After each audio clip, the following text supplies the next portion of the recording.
Good afternoon, everyone, and welcome to today's webinar, Selecting the Right CMS for Law Firm Websites. I'm your moderator, Megan Lockwood. I'm the head of content here at eDynamic, and I'm really thrilled to be joined today by Daniel Huss, who is our Director of Digital Strategy. Dan has over 11 years of experience solving business problems through digital. He is Google Analytics and Omniture certified and has frontline experience with both high-growth agencies and clients such as DreamWorks Animation, General Motors, Qualcomm, and Morgan Lewis, who he has helped in all aspects of digital projects, from strategy development to technology deployment and beyond. And for those of us who share his passion with him, he is also an avid fan of cat videos. In today's presentation, we are going to go through which CMS is best suited to match your specific law firm needs. We've done a lot of work with law firms implementing CMS, so we thought that this would be one of those pieces where we could talk directly to your needs and think about some of the solutions that we've discovered along the way. Because of that, we'll also have a question and answer session at the end. Please send your questions in through the GoToWebinar message board, and we'll be sure to answer them immediately and in real time. And now, over to Daniel. Thank you, Megan. Great. Let's talk about content management systems today. And I think it's important to note, while we've done a lot of work across multiple types of technologies, CRMs, marketing automation systems, today is just focusing on content management systems because that landscape kind of deserves a little bit of its own attention. The others do as well, but I think you can talk pretty extensively about choosing a right CMS, and specifically we're going to try our best to frame it in context of some of the challenges that we know law firms face on a regular basis. Really, I'm going to break this down into three simple chunks. We're going to talk about why it's so difficult to select a CMS. We're going to talk about what we're talking about when we're actually going through the selection process. And finally, we're going to talk about what processes and how to actually implement and the actual just systems in place that will help guide us through what's a pretty complicated landscape when it comes to content management systems.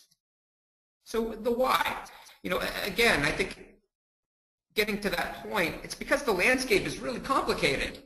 There are a lot of content management systems out there. There's actually 1,000, maybe even upwards of 1,000 content management systems in existence today. And that's largely because there's been this whole trend towards commoditization, proliferation, and overlap of multiple different technologies. So you've got all these different types of content management systems that all basically do the same thing, only some do it better. Some are architected in a way that is more stable than others. Some have unique enterprise-level features that others don't have. And I think it gets really, really cumbersome to try and figure out, do I need all these features? Because it starts getting, each individual content management system itself, it's got its own costs associated with it. And with that,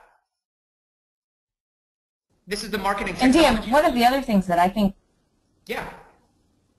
I was just going to say that the other reason why I think that we've seen this explosion of CMS vendors is just because as content marketing gets more popular, and somewhere alongside 60 to 75% of B2B marketers say they're going to be improving or adding budget to content marketing, the tools to manage this, people are just driving to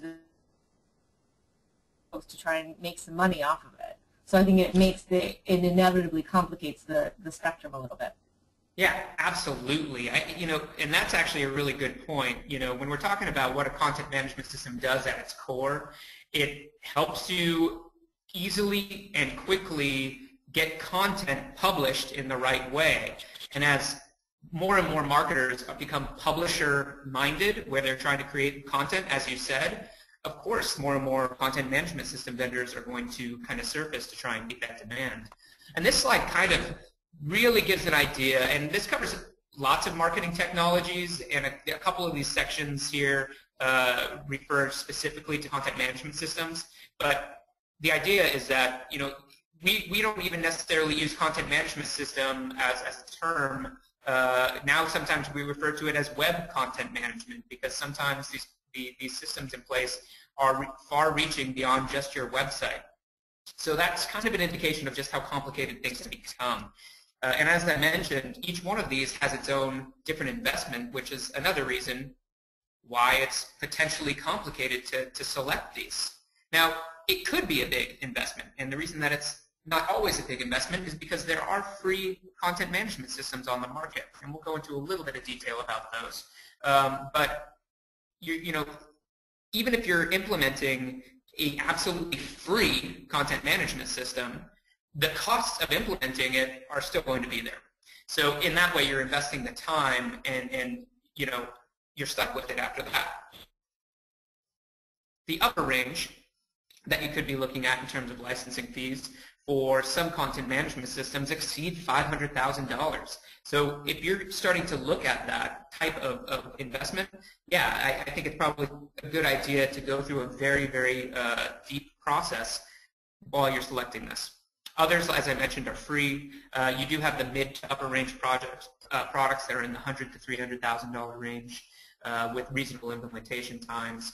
But again, even as I mentioned, you know, these are just licensing fees. The cost to implement these is still going to exist no matter what. Which brings me to the point, you still have to use this system. No matter what, you have to understand the gap between the capabilities that exist now on your website and where you need to be. So you're in a current state, and what's the future state that you need to get to, and that CMS needs to drive that. So these are pretty much the reasons why. You know, and typically there's a gap between marketing and IT that leads to a selection of a CMS, and that's why this process is so important, because if you're not doing it in the correct way, you're not going to always have the necessary capabilities that you need. Increased marketing sophistication today. We're talking about content marketing as a absolutely important point in today's landscape. So can your CMS support that? And does it cater to all those other digital needs that you have? So with these 3 points, the landscape is complicated. It's a big investment. You're typically going to be stuck with the CMS that you choose for a good amount of time, maybe even, you know, we're talking a minimum of 3 years. What are we talking about when we're really discussing the main points around the things that are important for selecting a CMS? What are we talking about? Well, we're talking about these. We're talking about these actual brand names, and this is just a selection. And I mainly threw this slide in here so that when you're watching the repeat cast of this, you can come back and take a look and take a look at some of these content management systems yourself. But we're talking about these 4 products. And again, there are many more out there on the market, but each brand has its own flavor. And that flavor comes in the form of capabilities. When we go to different groups within our organization, they're all going to have different requirements. And those requirements could be features. We need to be able to do this. We need to be able to do that. And not all of them are going to necessarily be implemented when you go build your website for the first time around. But we need to know that it has the capability there, that we're able to support that in the future. So what are some of the pretty typical kind of law firm capabilities? And now these are going to be the general things that are important to law firm websites. And one of the most important things is that law firm sites are really, really connected. You've got multiple types of matters. You've got attorneys that are related to practice areas, that are related to locations, that are related to articles, that are sometimes related to events. Seeing that all those different things have to be connected and work in conjunction, it's pretty standard now that whatever CMS we're looking at needs to be able to connect those ideas. It needs to be able to have some sort of related content structure where you're able to surface up an article, for instance, that's directly related to an attorney. So this is one of the things that we're looking for. And again, this should be a given by now in most CMSs. They should be able to do this. This is kind of table stakes when it comes to a content management system. Another table stakes item is powerful search. When your users come to your website, what's the first thing that you do? or they do. And in all your heads, I'm pretty sure that you all said they immediately look up attorneys. They go to the website, and the first thing they do is search for attorneys. They go to the bios, they're browsing around the attorneys. So having a powerful search system is critical to your success. And if it does not help the user get to the attorney very quickly, you're creating friction on the site. They're either liable to leave, or they're just going to get overall frustrated with the experience. As mentioned, you need to have related events, which are obviously extremely important to the kinds of things you do. And this could be, of course, we're talking about live events, but we could also have webinars. Again, going back to the trend in content marketing, do we have live webinars like the one I'm giving today that are capable within the system? Workflows is another critical item, I believe, that law firms face. You've got multiple stakeholders that need to contribute to the website. You've got attorneys that constantly need their bios updated. You've got different versions of those bios floating around, probably 30 by now. How do we manage all that? How do we know which is the right version? Where does that content live? Who's responsible for publishing that final version of the attorney's bio after we've got it updated? So getting those workflows in place, absolutely critical. And again, people are coming to your site from all walks of life.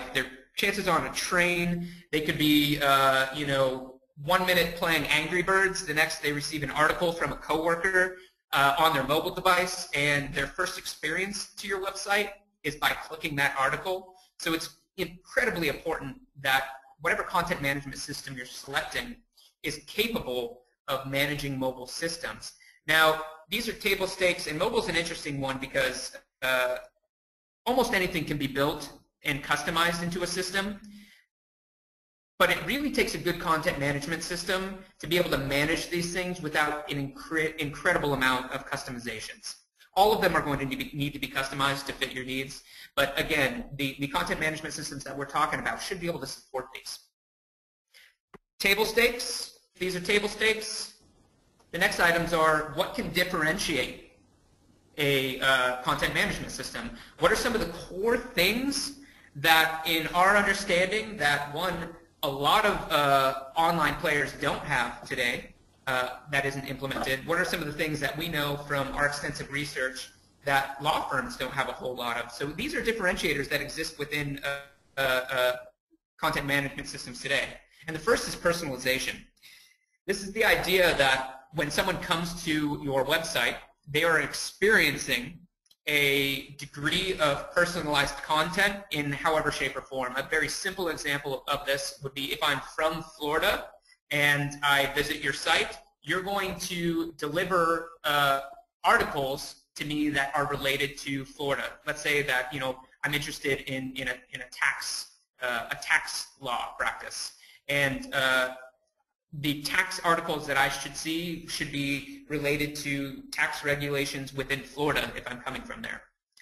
Further, another type of personalization is really cool. It's machine learning, where a content management system can, based on your behavior on the website, score different activities that you're doing, put you into a bucket, and deliver you customized, personalized content based off of your activities. So again, let's say that I visit the website and I look at, again, a lot of tax information.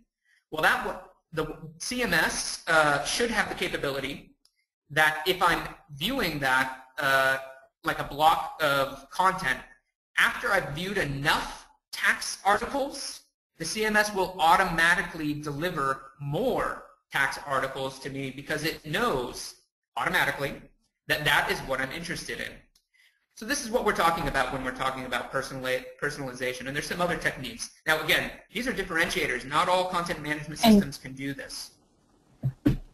And Dan, one of the personalization side is one of those pieces I think is really interesting for law firms, because what we find is that the more personalized, the more specific and relevant the content is, or the website is to what they're looking for, the better it converts. And for firms, usually you don't need a high volume of leads, or you're not trying to generate a whole lot for business development, but you really need qualified, customized leads. And so something about personalization really boosts your ability to convert the people that you really need to convert.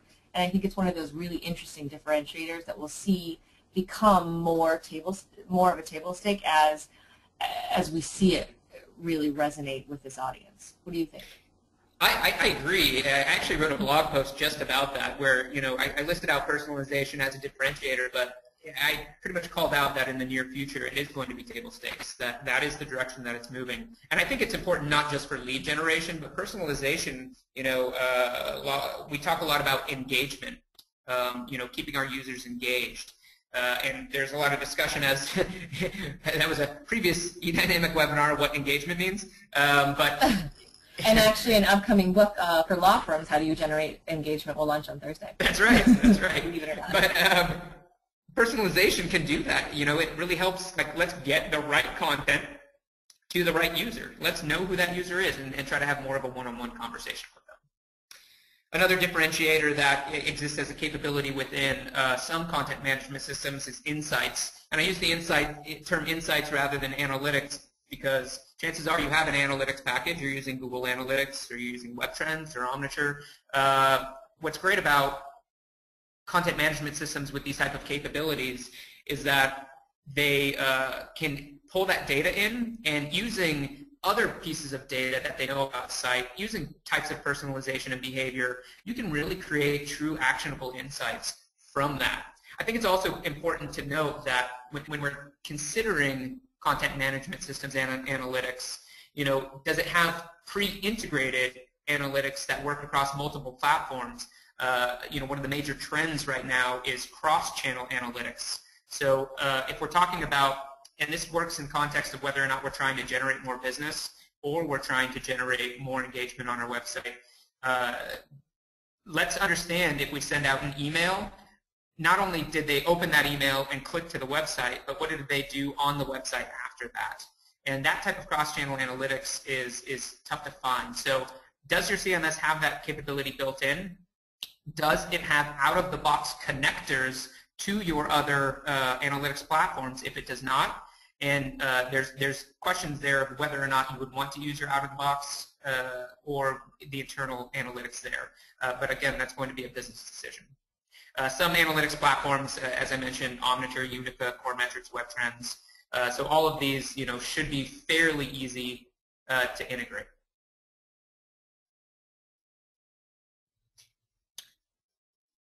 And the last, content marketing. I believe that we've talked about content marketing quite a bit today, and most content management systems enable you to create and distribute content on your site. Again, they have related content. They're able to show content in related places. But what I'm talking about is the ability to structure content in a separate way that's different from presentation layer, so that you're able to repurpose that content extensively in other places. So if content lives separately within your content management system and is not directly connected to your presentation layer, you're able then to reuse that content, repurpose it, and send it to social media more simply. You're able to send it to email without much difficulty. And it basically helps enable your content marketing being more successful. So these are just a few examples. I think there's a couple other examples of differentiators out there, but I kind of wanted to touch on these. So when we're talking about the things that you should be considering when you're looking for a content management system, we got those table stakes that we were looking for. If you really want to update, start looking for these differentiators. Let's get into the how. And this is kind of the nitty-gritty. This is the process. This is what's important to be doing, because it gets very difficult sometimes to actually nail down which one of these we need. Do we need personalization? To what extent do we need workflows? So where should you start? I'm going to cover where you should start as an organization, as a law firm, and then I'm going to go through our process. And you're going to be able to access this webinar later, so you can of course come back and view our process if you want, and you can take as much of it as you like. And get a sense of the way that we run things when we go through a selection process. When you're thinking about kicking this off, the first things that you need to do, of course, are identify a project team. So really should be a committee that is kind of centered around this, because it's going to be a process to get this going. I mean, it could take as little as a week, but it could take as long as a few months, depending on the scope of CMS that you're trying to select. So having a team in place that is core to being able to make decisions, and you guys know how it is as marketers in law firms, sometimes it's very difficult to get decisions. And you need a lot of buy-in from partners and upper management. So understanding which core team is going to be running that is obviously critical. Understanding at the beginning what type of budget we're interested in spending on this is also very critical, because that's going to immediately narrow the scope of content management systems that you're looking at. I mean, if you have zero budget to spend in a licensing fee, you're very limited in the options that you're going to select. That decision-making process, again, I think I highlighted, is going to be critical. That's going to be what is going to take the most time. Can we, from start to finish, be able to turn around decisions on types of capabilities or meetings within a few days, within a week? That's going to be pretty critical for this thing not to run into 4 or 5 months. Really core to that and central is understanding the needs. This is functional and utility-based needs. And again, let's not think of this as a technology project. We need to think of this as a business project, because when we're understanding which core user groups need to be involved in this, it's really firm-wide. HR has careers listed on the site, and they have a say in the website. HR needs to get involved. The practice areas are going to need to get involved. Business development is going to need to get involved. And we're not talking to them about the technology. We're talking to them about business problems. What do you need from a website in order for you to be more successful?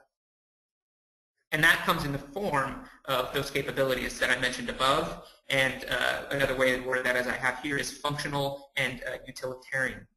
And of course, content modeling, this is particularly important for you guys. When we're looking at this, how do we structure our content? We need to be thinking about that as we select a CMS, because again, that's going to affect whether or not we look at a CMS that has a more separate-based content that's more disconnected from the presentation layer, or if we're okay with having a content management system that has it directly connected to that presentation layer. Our process.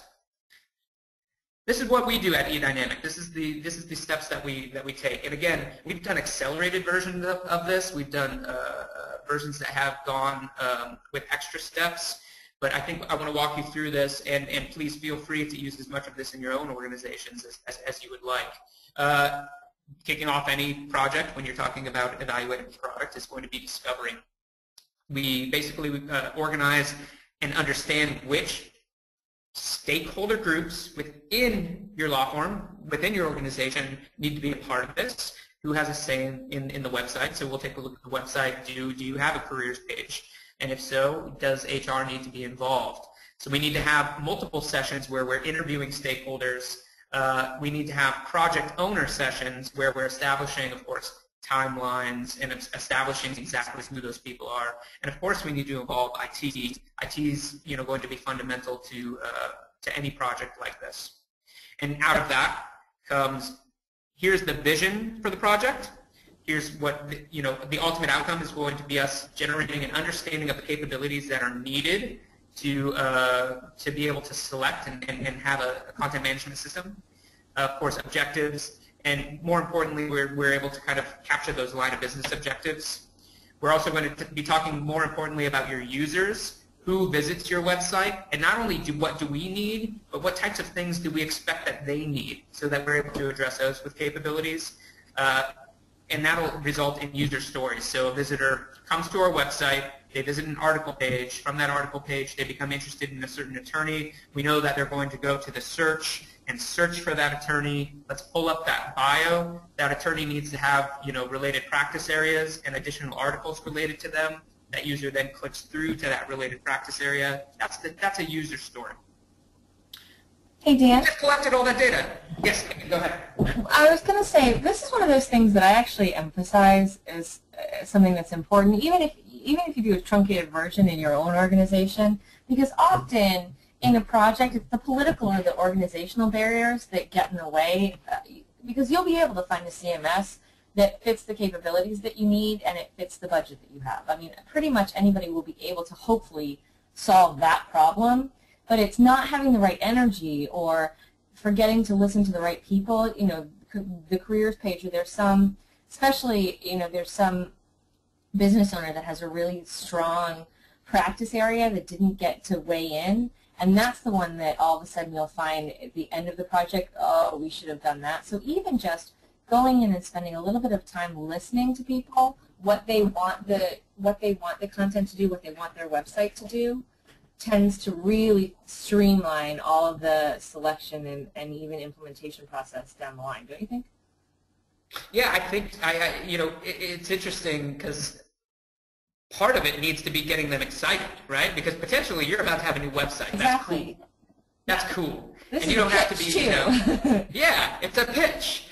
So it's equally about getting them as excited about this as it is, you know, collecting information. So you're collecting information about as-is states of the web, right? So what do we do today that we need to continue doing? And then what really gets them excited are those aspirational capabilities. Like, you know, an attorney wants someone to come in and get served relevant information from them. They want to know that via a workflow, their bio is going to be the latest version. Or, you know, if they wanted to update it on a daily basis, which I feel bad for all your marketers that might have to deal with that. You know, if they update it on a daily basis, which version, of course, and what workflow does that get pushed through rather than a string of email chains that might be kind of hard to manage. So after you've collected this data, of course, what do you do with it? You analyze it. So you take it, you've heard lots of different things from multiple stakeholder groups. You've heard that we need better workflows. You've heard that we really want users to come in and have an experience that is tailored to them in the form of personalization. And you've heard this from multiple people. You've heard that, you know, events, for example, aren't being handled in a particularly easy way. And you've gotten this from multiple stakeholder groups. So let's look at those common requirements, the common capabilities. So a capability, again, would be, we just heard, workflows. Well, there's not enough easy way to handle workflows. You know, we have versions in different places. That information's being, you know, stored across multiple sources in our organization from a document management perspective. So those types of capabilities you might hear as common requirements from multiple stakeholder groups. So let's identify those, let's bucket those, and prioritize them.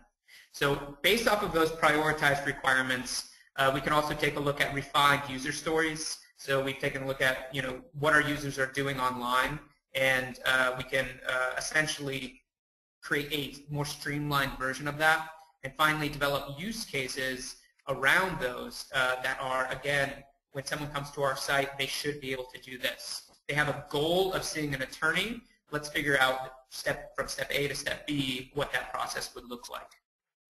The actual documents that we would produce out of this would be requirements, of course. That would be those bucketed common requirements, common capabilities that we saw. And again, we're documenting all these capabilities. It doesn't necessarily mean that we have to have them for that phase 1 launch, but we need, you know, we might need them in the future. So if we better make sure that that content management system that we select is able to address those, right? Scalability. We need to make sure that it's able to scale with us as we want to grow. We would produce a persona document that would, again, talk to the way that users are using the website, again, to make sure that we have the right types of capabilities within that content management system to be able to, in the future or right now, be able to address those needs. And within those personas, of course, those user stories and case studies. So we now have all these capabilities. Let's take a look at the landscape. Let's look at that vendor universe. And I think I mentioned there's 1,000 vendors out there. There literally are 1,000 content management systems. So we got to nail that down. We got to reduce the size of that somehow. So we need a must-meet criteria. So let's commit to creating some sort of criteria that's going to basically cut this vendor list into a manageable size. And in many ways, that can be stuff that, you know, IT will drive, such as coding language that is preferred within the organization. If you're an organization that has IT capabilities around PHP, that's going to limit the certain types of content management systems that you might want to implement. Now, it's not necessarily that that might be one of those key requirements for you or must-meet criteria, because typically, even if you have, for example, PHP systems on the back end and you have a .NET-based website, you can connect those two in today's world, but it might be a little bit more difficult. And plus, if you have the expertise in one coding language over the other, you might want to just be able to maintain that type of consistency. If you've got .NET expertise, let's maintain .NET CMS. If you've got PHP expertise, let's maintain a PHP CMS. So that's an example of a must-meet criteria. Let's organize those initial types of content management systems and refine that selection criteria a little bit deeper. So that could mean we only want to use Gartner's Magic Quadrant to define the types of content management systems, the ones that Gartner is telling us are the top of the line, the best of breed technologies that exist. And let's get ready to have at the end of this, let's cut those initial vendor lists, and I'll show you what this streamline looks like a little bit more. Cut that initial vendor list, create a request for information from them based off of that initial must-meet criteria. We now send that RFI out to the vendors that are on that list. Get that information back, compare that against our known capabilities that we need to have. Based on those known capabilities, we are able then to further get those vendors down into a tighter group and finally have them do demonstrations. And then ultimately the selection. So we need to cut those demos after our vendors do their demonstrations. We score their RFIs. Yep. It looks like we have a question coming in. Yeah. In terms of the universe of investigation to selection, do you have a rule of thumb how many vendors you start with? Absolutely.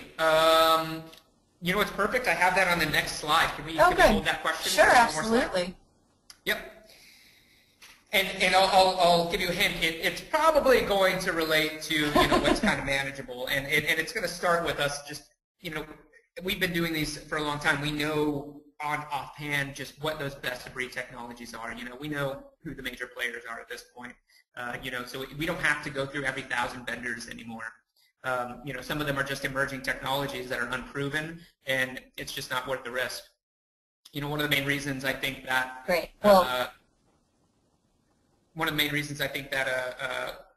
people use us for CMS selection is that if something at the end of the day they can say, well, eDynamic recommended this vendor, so we know it's good, and I think it's part of that insurance.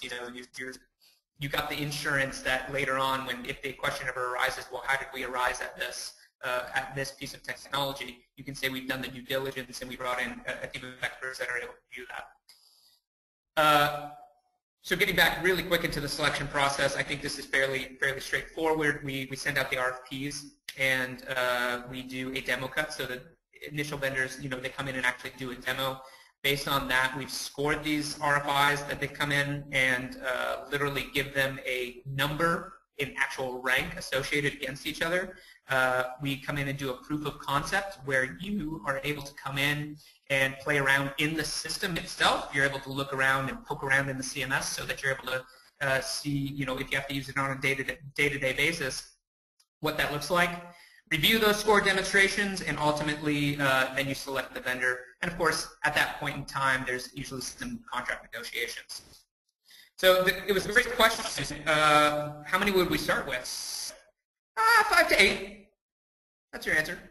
By now we know that we'll probably have a good sense of your business, and particularly for law firms, we know the types of requirements that you have. So from those must-meet types of requirements, we know that there's probably 5 to 8 vendors that meet that criteria. And we'll have already had an initial budget conversation in terms of the type of licensing fee that is palatable to you, and that'll also cut this down.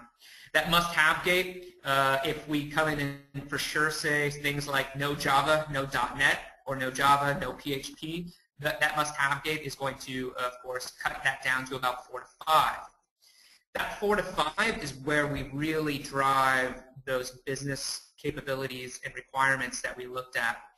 So we're taking a look at that selection criteria. We're taking a look at the RFIs. At that point, we've scored the RFIs, and we're able to pretty much compare that against the capabilities that we elicited during the first part of the exercise. And that, the requirements gate, drives us down to about 2 to 3.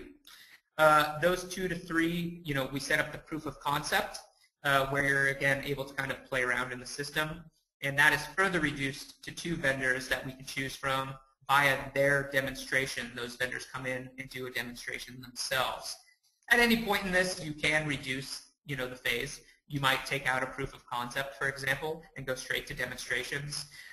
So it is, of course, malleable. But this is about the recommended scheme that we have. So in summary, gather those capabilities from as many stakeholders as possible that are going to have a say, inputs into the website. Based on those capabilities, you need to analyze those, bucket them, look for common themes that you can then prioritize, because not every piece of capability is going to be the most important. Based on those prioritized capabilities, understand that initial vendor list. Take a look at some of the ones that you've seen on Gartner's Magic Quadrant, get advice, take a look at what your peers are doing, and narrow that down through these selection gates. Our must-have criteria, our requirements that we gathered in the initial phase, such as the capabilities, and finally, after we've gotten a chance to review those 2 to 3 or 2 vendors, make that decision and do contract negotiations.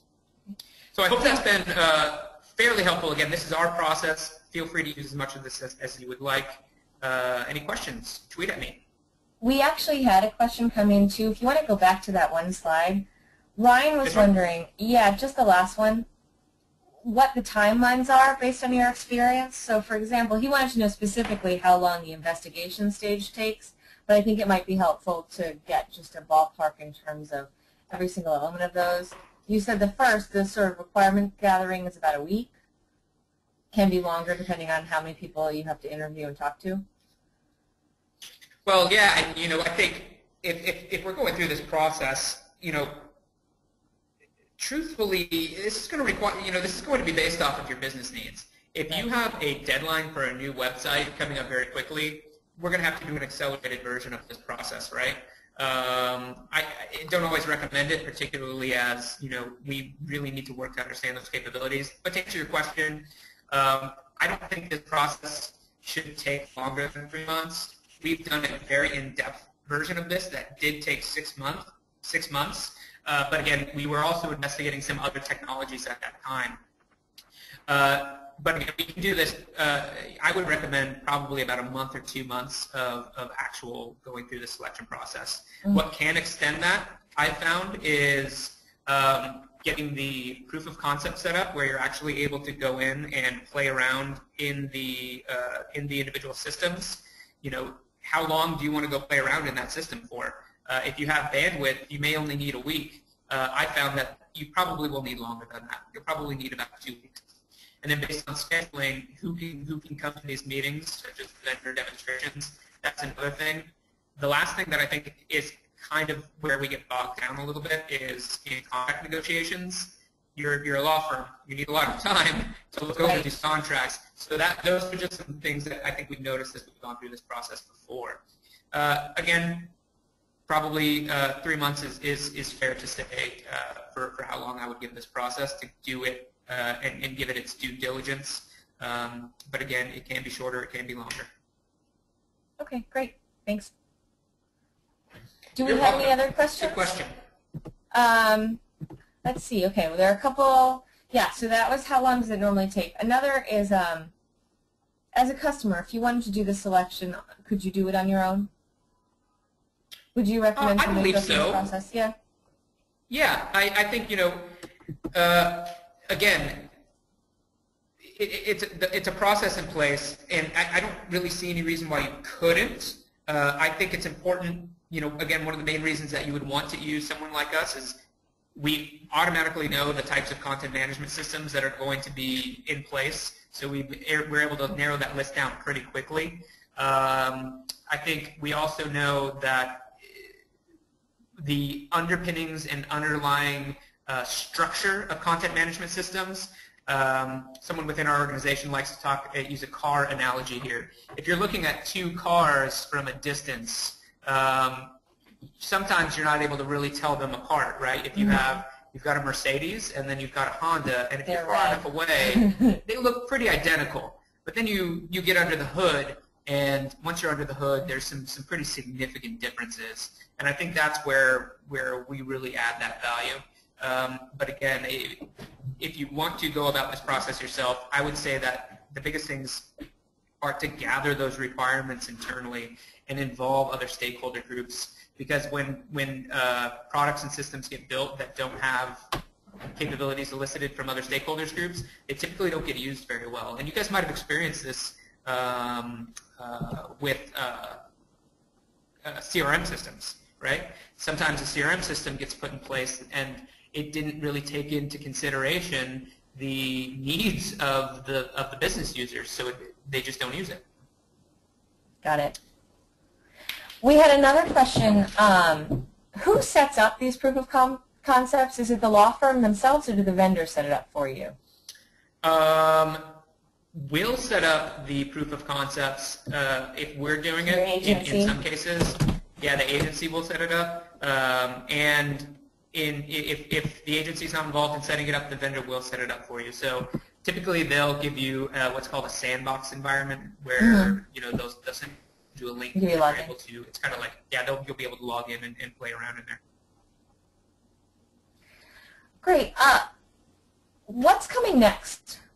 You were talking about some of the bells and whistles, including content marketing and personalization. Are those the ones that, if you're going to prepare your firm for the future, what are the sort of new trends that you should be aware of? Yeah, I like to think of websites nowadays as products in and of themselves. And by that, I mean in that they add value outside of what you normally do as a company.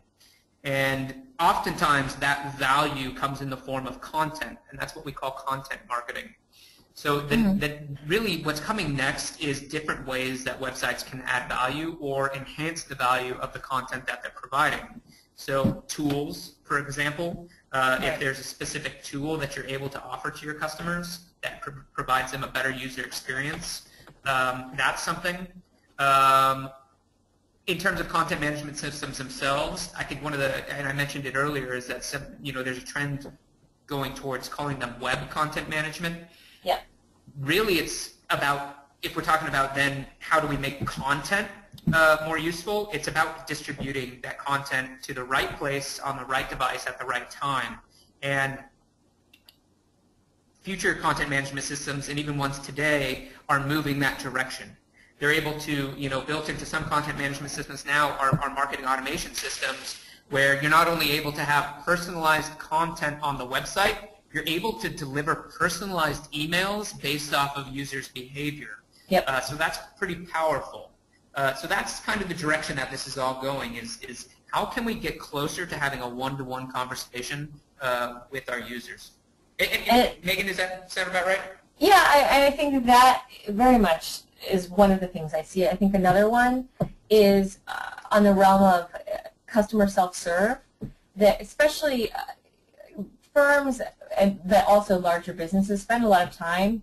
There's that 80-20 rule. You tend to spend 80% of your time, want to spend 80% of your time on the 20% of people that really drive the most business results for you. And so any of the sort of smaller questions that you can pan off to kind of a self-serve process, I've seen people start to talk about it in interesting ways. So that's another piece that I think is potentially something that isn't here yet, but you may want to be aware of in terms of, as you select CMS systems, how are they set up to do these kind of add-ons down the line? Yes, CXM, customer experience management, and that's, how do we give customers access to be able to go and view certain things on their own? Right. And I understand with law firms there's a lot of security around, documents, but, I think about the way that, agencies run projects just as kind of as a parallel. We often provide we use a piece of project management software where we're able to directly collaborate in that piece of software with our clients. I could see an online portal where users are, your clients are able to go in and view their most important things in a very secure way. That's kind of one of those capabilities that I think should exist within a CMS, and that type of service, that type of capability is something that I think they would really value. How do we create just an overall better customer experience, that caters, all of you probably provide and pride yourselves on providing your customers with excellent service. What does that mean on the web? How do we do that? And I think even before you have the CXM side, from a content standpoint, just even giving them checklists or something, before you come in, here are the 5 pieces of information that you should have so that we can have a rational conversation about it. If you give people something to know how to craft their experience online, it makes it better for both parties, I think. We have one more question, too. How does the right CMS platform impact the sales funnel? Does it make it that much stronger? I have thoughts on this, too, Dan, if you want to jump in first, though. I'm sure you have an idea, too. Yeah. Ooh, I got lots of thoughts on that. Exactly. I haven't thought about this. We've thought about this a lot, so I will give the short version and let you speak more to this one, Megan. It impacts it greatly. If you're able to, and this again comes back to understanding cross-channel analytics and being able to do cross-channel communications with your user, if you're able to understand that I just sent out an email campaign, someone opened that email, they clicked through to the website, I know that 10% clicked through. Of that 10%, I now am able to say, because I've got the right CMS and I've got the right connections between my email and my CMS, I'm now able to say of the 10% that clicked through, 1% contacted us. After that 1% contacted us, if it's directly and well connected to our CRM system, I'm able to tie back and say of that 1%, 10% of them became new clients. And that's a powerful thing to say, because now you can track and be able to put an actual revenue amount to that email campaign that you just did.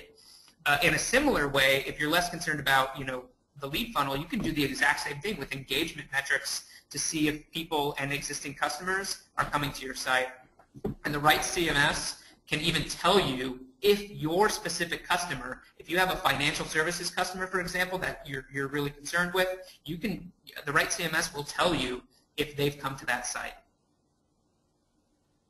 Yeah, I think that's one element of it. It's the visibility of the results, and then it's optimizing those results. So the other side of that is, to Dan's point, once you see 1% of these people open this, okay, well, if I change the headline, or if I change the title, or if I give them, instead of a book, I give them a template, did that change my open rate? And you can actually then drive results based on watching what kinds and the way that your audience consumes material.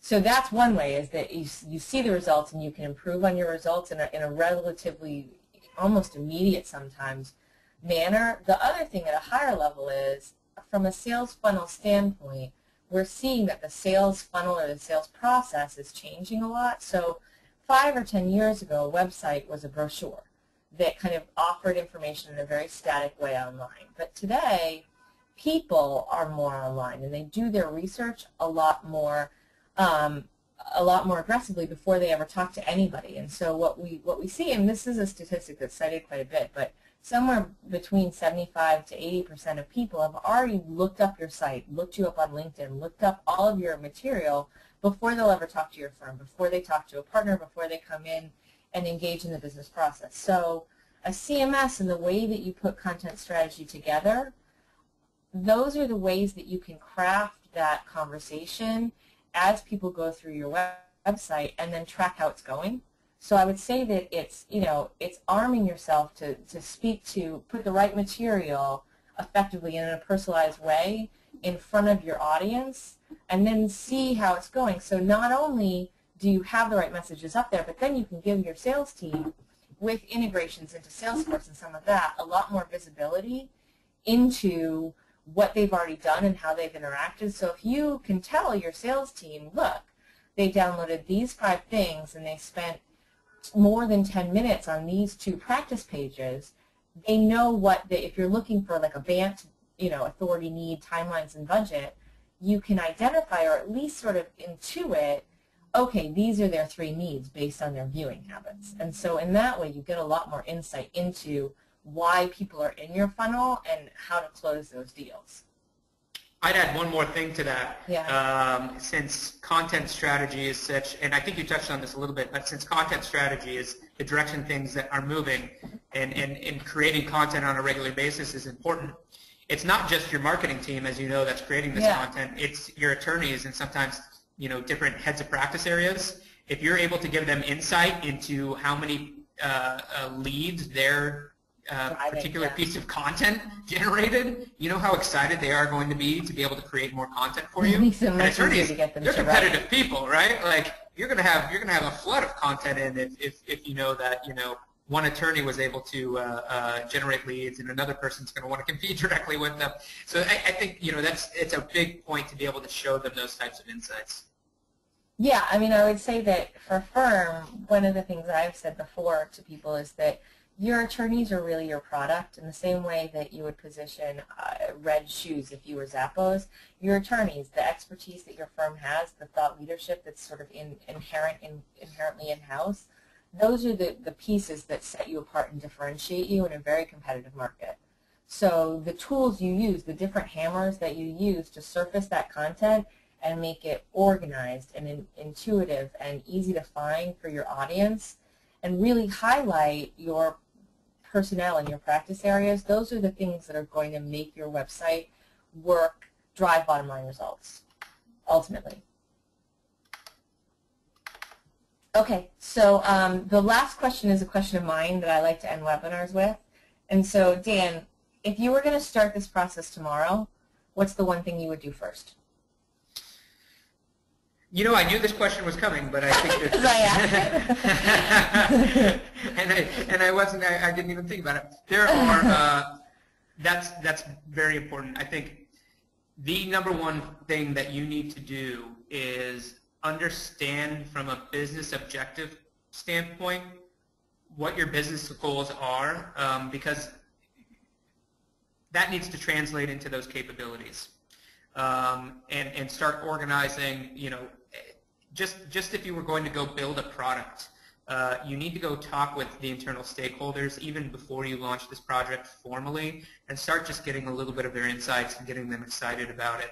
I think that's pretty critical as a first step in getting their take on how to go about this process, because they're going to be critical to it.